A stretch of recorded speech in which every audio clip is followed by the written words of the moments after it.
Chickpeas were one of the original cultivated crops. In fact, researchers found in the Middle East a crop from 7,500 years ago.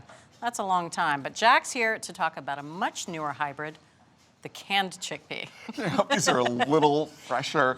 I just have to start with an ode to the chickpea. It's having a moment. What sure is. can't the chickpea do? It's everything to everyone. There's actually a shortage, some people are saying. Well, we're not only using the chickpeas, we're now using the liquid in a lot of our soup recipes.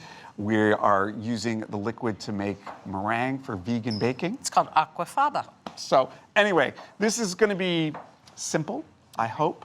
These are plain, as you can see. This is basically from the can. We also made hummus. You can dig in. Great. Where's the hummus? There is no hummus. We also made pasta with chickpeas and pancetta and all these herbs and rosemary and garlic. And you didn't get any of that today. No, great, thanks. So this is mostly a good news story. I'm switching to my fingers. I hope you don't mind. You can taste however you want to taste, Bridget.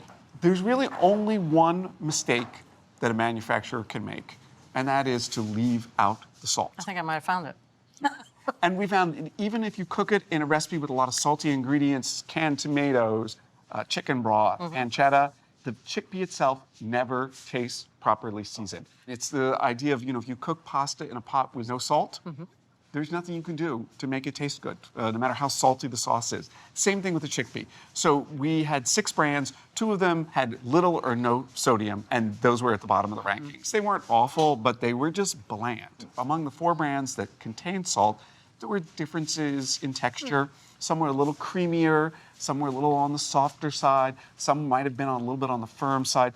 That's basically about how they were cooked. So the dried beans are soaked, they're put in the cans, and they're pressure cooked.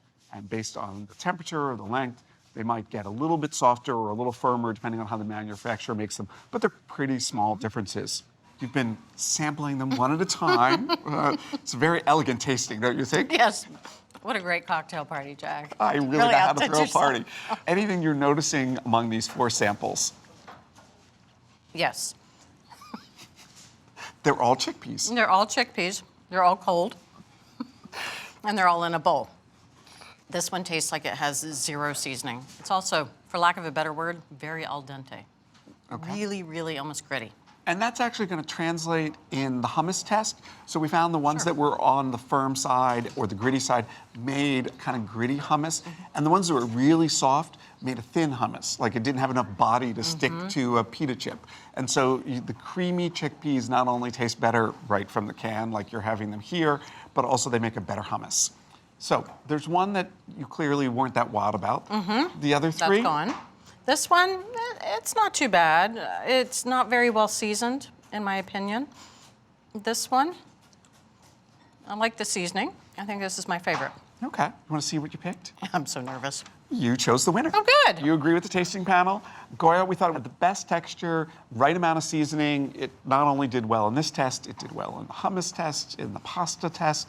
It's our favorite chickpea. It's a great all-around chickpea. All right, I'm gonna go with the other side. So this is Eden. This is a brand that has no salt, has a little kombu, some seaweed, but it does not do the same thing that salt does, and it's very bland. As I say, it continues to be bland when you cook with it. It actually, they feel undercooked as well. Yeah. Yeah, all right. This one? Progresso, it was recommended. It's fine. Some of the tasters thought it was a little on the soft side. It was sort of the least favorite among the ones we recommended. Okay, and this one was probably the runner-up? And the runner-up, the pastine. And, again, it's Seasoned well, too. it's a nice choice. You start cooking with the pastine versus the Goya, and the differences are probably going to get fairly small. Yeah, I love the texture of these and the seasoning. Just throw them in the fryer and be done. All right, you're one happy chickpea. I'm one happy chickpea, very good. Well, there you go. Next time you're making a hummus, or say you just want to eat them right out of a glass bowl. The winner was Goya chickpeas, garbanzos, and they sell for 89 cents a can. Thanks for watching America's Test Kitchen. What'd you think? Well, leave a comment and let us know which recipes you're excited to make, or you can just say hello.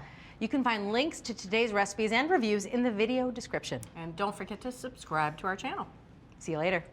I'll see you later.